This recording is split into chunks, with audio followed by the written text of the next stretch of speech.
بسم اللہ الرحمن الرحیم الحمدللہ رب العالمین الرحمن الرحیم۔ سہیل آصف اقبال کھوکھر آپ کی خدمت میں حاضر ہے آج کے ٹاپک کے ساتھ۔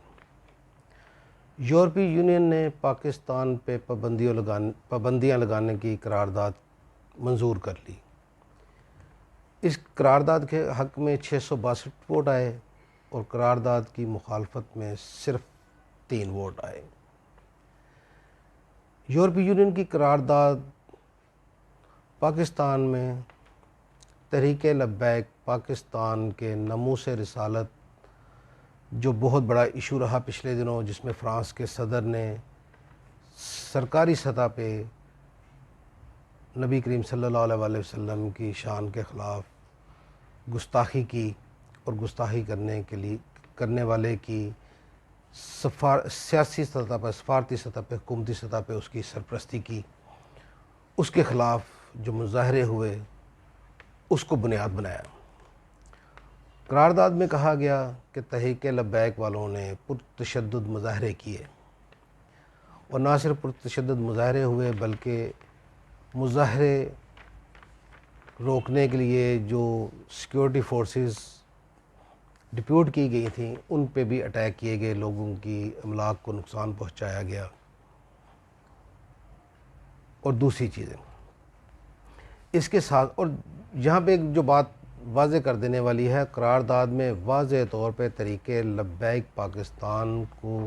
کا نام لے کے یہ قرارداد پیش کی گئی،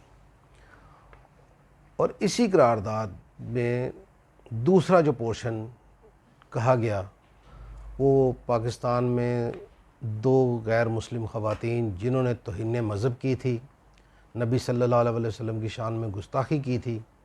اور ان کو 2014 کے لگ بھگ ان کو سزائے موت دی جا چکی ہے، سنائی جا چکی ہے، لیکن اس پہ عمل درآمد نہیں ہوا۔ نہ صرف ان پہ عمل درآمد نہیں ہوا بلکہ جب سے پاکستان میں توہین رسالت اور توہین مذہب کا قانون بنایا گیا ہے 1985 کی اسمبلی میں کے بعد، آج تک کبھی کسی ایک آدمی کو بھی جس کو سزائے موت سنائی گئی ہے اس پہ عمل درآمد نہیں ہو سکا۔ تو یورپی یونین نے ان 2 خواتین کو بھی باعزت طور پہ رہا کرنے کی سفارش کی گئی ہے۔ سفارش کیا، حکم دیا گیا ہے، اس کی بات میں بعد میں کروں گا۔ اور اس کے ساتھ ساتھ انہوں نے پاکستان کے آئین کے اوپر بھی اٹیک کیا ہے، جو سیدھی پاکستان کی خود مختاری کے اوپر، سالمیت کے اوپر اٹیک ہے۔ انہوں نے پاکستان کے آئین سے 2 دفعات جن کا تعلق توہین رسالت اور توہین مذہب سے ہے ان کو نکالنے کا بھی حکم صادر فرمایا ہے۔ اب ہمیں دیکھنا یہ ہے کہ پاکستان ایک اہم ایشو کے اوپر، جو پاکستان ایک مسلم ملک ہے اور مسلمانوں کی اساس آخری نبی خاتم النبیین حضرت محمد صلی اللہ علیہ وسلم کی شان، ان کی حرمت ہے، جو ہمارے ایمان کا ایک لازمی جزو ہے، اس کے بغیر ایمان مکمل ہو نہیں سکتا۔ تحریک لبیک پاکستان اس کے اوپر جب سے بنی ہے ایک واضح موقف رکھتی ہے، اور حکومت کے ساتھ انہوں نے مظاہرے بھی کیے ہیں، احتجاج بھی کیے ہیں، دھرنے بھی دیے ہیں، اور اس دفعہ انہوں نے حکومت کے ساتھ ایک معاہدہ کیا تھا جس میں ان کا مطالبہ ہے کہ چونکہ فرانس نے سرکاری سطح پہ توہین کی ہے لہٰذا اس کو سرکاری سطح پہ ہی جواب دیا جائے اور فرانس کے سفیر کو پاکستان سے نکال دیا جائے۔ ایک معاہدے کے تحت حکومت پاکستان نے فرانس کے سفیر کو نکالنے کی قومی اسمبلی میں قرارداد پیش کی، جو بغیر بحث کے آنے والے سیشن تک کے لیے ملتوی ہو گئی۔ ہم جو ہمارے ایمان کا حصہ ہے، نبی صلی اللہ علیہ وسلم کی شان، ہماری تمام سیاسی جماعتیں اس ٹاپک کے اوپر اف اور بٹ کا شکار رہیں، لیکن ان کے مقابلے میں غیر مسلم جنہوں نے توہین کی، انہوں نے ایک واضح موقف لے کے مسلمانوں کو آئینہ دکھا دیا، اور اس میں جو بات واضح کہ 662 اور 3 کا فرق، 3 بندوں نے مخالفت کی اور 662 نے کی، اور یہ بات صرف مسلمانوں کے لیے ہی ہوتی ہے۔ مسلمانوں کے خلاف وہ مسلمانوں کے نازک حساس معاملات کے اوپر اٹیک کرتے ہیں، اس کے بعد وہ تماشا دیکھتے ہیں۔ لیکن پوری دنیا میں، خاص طور پہ ہمارے پڑوس میں، ان کے معیار کچھ اور ہو جاتے ہیں۔ کشمیر میں مسلمانوں کا قتل عام ہو، یورپی یونین خاموش۔ بھارت میں جو علیحدگی پسند تحریکیں چل رہی ہیں، پرتشدد تحریکیں چل رہی ہیں، ناگالینڈ کی تحریک تو بہت زیادہ پرتشدد ہے، اس کے اوپر یورپی یونین خاموش۔ بھارت میں ابھی پچھلے کچھ عرصے سے جو سکھوں نے احتجاج کیا، لاکھوں کی تعداد میں سکھ جو ہے وہ سڑکوں پہ آئے اور ان پہ جس قسم کے تشدد کیے گئے، اس کے اوپر بھی یورپی یونین خاموش۔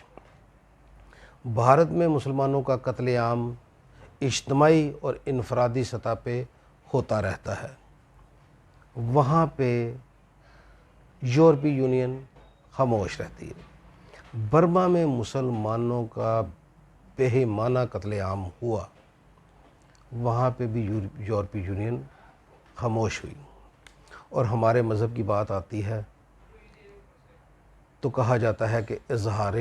آزادی اظہار ہے، لیکن جب یہودیوں کے نازک حساس مسئلے ہولوکاسٹ پہ بات کی جائے تو اس کے اوپر قانون سازی کر دی جاتی ہے۔ یہ یورپی یونین کا ایک دوہرا معیار ہے کہ مسلمانوں کی دل آزاری کرو تو وہ آزادی اظہار کہلاتی ہے، لیکن اگر یہودیوں یا ان کے مذہب یا یورپ میں بسنے والے جو اور مذہب ہیں، ان کی دل آزاری کرنا وہاں پہ ممنوع قرار دیا گیا ہے، ان کی دل آزاری کوئی نہیں کر سکتا، تو یہ دوہرے معیار نہیں چل سکتے۔ اس کے اوپر مسلمانوں کو بھی سوچنا ہے کہ اگر یورپی یونین ہمیشہ بلیک میل کرتی ہے، ابھی تو وہ پاکستان کو بلیک میل کر رہی ہے، اگر پاکستان اس میں بلیک میل ہوتا ہے، یورپی یونین کی قرارداد پاس ہو جاتی ہے، پاس تو ہو گئی، امپلیمنٹ ہو جاتی ہے، تو پاکستان کو یورپ میں اقتصادی پابندیوں کا سامنا کرنا پڑے گا۔ وہ اقتصادی پابندیاں کیا ہیں؟ یورپی یونین نے پاکستان کو خصوصی حیثیت دی، جس کے تحت پاکستانی مصنوعات، خاص طور پہ ٹیکسٹائل کی جو مصنوعات ہیں، وہ ڈیوٹی فری وہاں پہ چلی جاتی ہیں، جس کی وجہ سے وہ باقی دنیا سے غالباً سستی ہوتی ہیں، تو ان کو بکنے میں آسانی ہوتی ہے، تو ان کا سامنا کرنا پڑ سکتا ہے۔ اس کے علاوہ جو باقی باتیں ہیں وہ صرف باتیں ہیں کہ وہ وہاں سے پاکستان کے جو غیر ملک کی تارکین وطن ہیں جو وہاں پہ رہتے ہیں، وہ ان کو نکال دیں گے۔ دوسری چیز، وہ ان کا ایک ایسا ایشو ہو ہی نہیں سکتا۔ اگر ان کو وہ وہاں سے نکالتے ہیں تو جن پوزیشنز پہ وہ کام کر رہے ہیں ان پہ وہاں کے مقامی لوگ کام نہیں کر سکتے، جس کی وجہ سے انہوں نے دوسرے ممالک سے لیبر جو ہے وہ ڈپیوٹ کی جاتی ہے۔ جن اپنے ممالک میں جن شعبوں کے اندر ان کے پاس ایکسپرٹی موجود نہیں ہوتی، وہ دوسرے ممالک سے ایکسپرٹس کو، جس طرح ڈاکٹرز ہیں، انجینئرز ہیں، سی اے اکاؤنٹنٹ ہیں، چارٹرڈ اکاؤنٹنٹ ہیں، اسی طرح اپنے اپنے شعبوں میں اور بھی کسان بھی اس میں شامل ہیں، جو اپنے اپنے شعبوں کے ایکسپرٹ ہوتے ہیں، وہ ان کو اپنے ملک میں آ کے بساتے ہیں اپنے ملک کے معاملات کو بہتر طریقے سے چلانے کے لیے۔ اگر وہ ان کو واپس نکالیں گے تو ان کو بھی مشکلات کا سامنا کرنا پڑے گا۔ پاکستان کا یہاں پہ، چونکہ یہ پاکستان کے خلاف قرارداد آئی، تو پاکستان کو یہاں پہ ایک کلیئر کٹ سٹینڈ لینا پڑے گا۔ وہ کلیئر کٹ سٹینڈ کیا ہے کہ یورپ کے جو 50 ممالک ہیں، ہمیں ان کے علاوہ اپنی مصنوعات کی منڈی تلاش کرنا پڑے گی۔ صرف یورپ پوری دنیا نہیں ہے،